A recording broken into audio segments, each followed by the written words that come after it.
Welcome back to my YouTube. If you've ever found yourself stuck in a connection that feels intense, confusing, and hard to let go of, especially when it hurts, this is for you. Welcome to the Beyond You podcast, where we have real conversations about healing, trusting yourself again, and building the kind of relationships that actually feel good. I'm Samantha, and if you've ever felt like you're just going through the motions, like you're doing all the right things but still feeling disconnected, you're in the right place. Because here we go beyond the surface, beyond the hurt, beyond the patterns that keep you stuck. So take a deep breath, get comfortable, and let's get into it. So many women I talk to wonder why they keep feeling drawn to emotionally unavailable, inconsistent, or unsafe relationships, even after doing the work. Because often it's not because they're weak or choosing wrong on purpose, it's because old wounds are quietly steering the wheel. So earlier this week, I shared a blog on emotional intimacy versus trauma bonding, and I'll talk about that some of it here. And I wanted to go a little bit deeper here, more personal, more reflective, and just more gentle in general. You feel most attached after conflict, not connection. This is one thing to look out for because if closeness feels strongest after a fight, withdrawal, or emotional rupture, your nervous system may be bonding through relief instead of safety. You might notice yourself, just calming down only when they come back or apologize, even nothing actually changes. Try pausing the next time relief shows up and asking what your body what it needed before the conflict, not after it.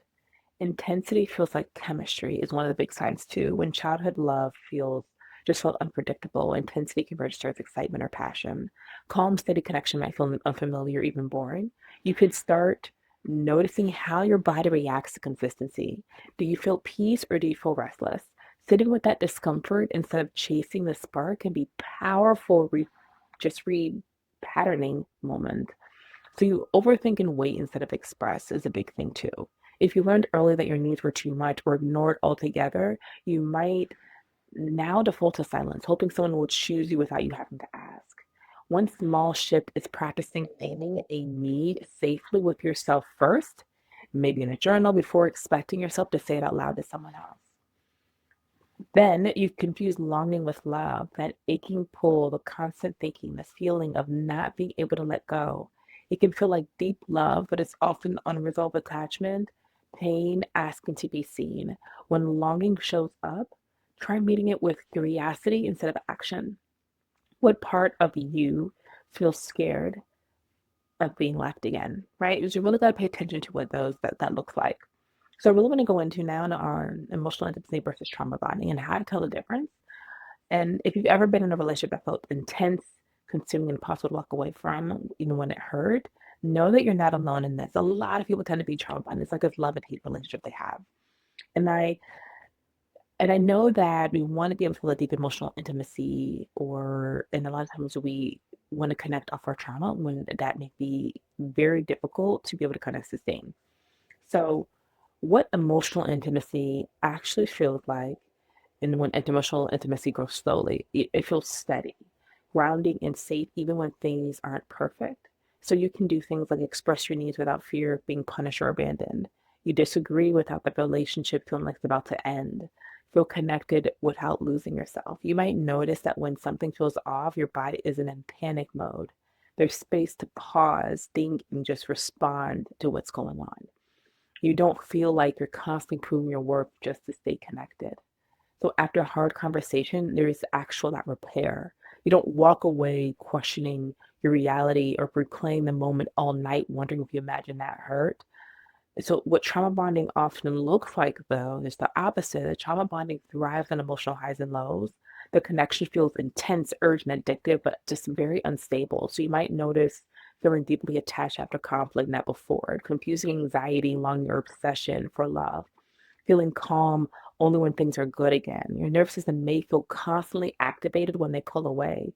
It feels unbearable. When they come back, the relief feels like love, even if nothing actually changes. So the bond tightens through cycles of hurt, hopes, and temporary closeness over time. It can feel harder to leave than to stay, even when staying costs you your peace. So, how does your body know the difference? Your body often recognizes the truth before your mind does, and that's why you'll notice things happening within the body and not realize it. So with emotional intimacy, your body feels settled. There's warmth, openness, and a sense of being met. With trauma bonding, though, your body may feel tense, hyper-focused, or on edge. You might notice racing thoughts, tightness in your chest, or that familiar knot in your stomach when you're waiting for a text or a mood shift. The connection feels like survival instead of choice. That's worth paying attention to. So a lot of people ask, like, why trauma bonds feel so powerful? Because trauma bonds often connect to unresolved childhood wounds, especially when love felt inconsistent, conditional, or emotionally unsafe. So if you learned early on that closeness came with unpredictability, your system may now associate intensity with that connection. So calm can feel unfamiliar. Stability can feel boring or even uncomfortable. This doesn't mean anything's wrong with you. It means your nervous system adapted to survive, right? So we ought to be able to relearn what safe love looks like. So healing isn't about blaming yourself or past relationships. It's about gently building awareness and choosing differently. Just build one small step at a time.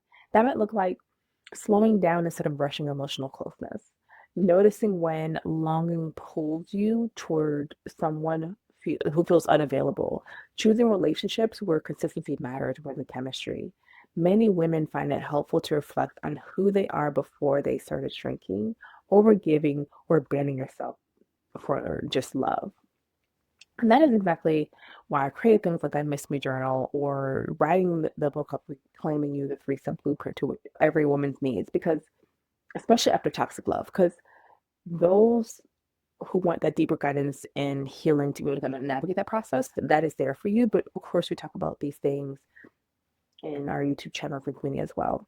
So learn the difference between emotional intimacy and trauma bonding can be a turning point, not because it gives you answers, but because it helps you ask kinder questions. Right? You don't need to rush your healing. You don't need to have it all figured out. You just need space to listen to yourself again. So if you're curious about where you're in your healing journey right now, we've created a free reflective quiz called Am I Ready for Love? It's a gentle way to explore your patterns, your readiness, and what kind of connection you're truly craving without the pressure of judgment.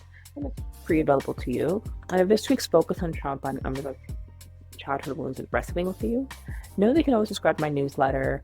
Each week, we share grounded, supportive insights to help you recognize old patterns and reconnect with yourself as you heal. So subscribe, make sure you're a part of this community, make sure to share this with someone you love. I'd like to be able to keep some of these just nice and sweet so you can be able to take with you for your day. So understand it's not about reclaiming parts of you that want to disappear for love and choosing. It's just about all of this is about choosing yourself again and again to stay with yourself. So I am so excited that you're here with me, and I'll see you soon.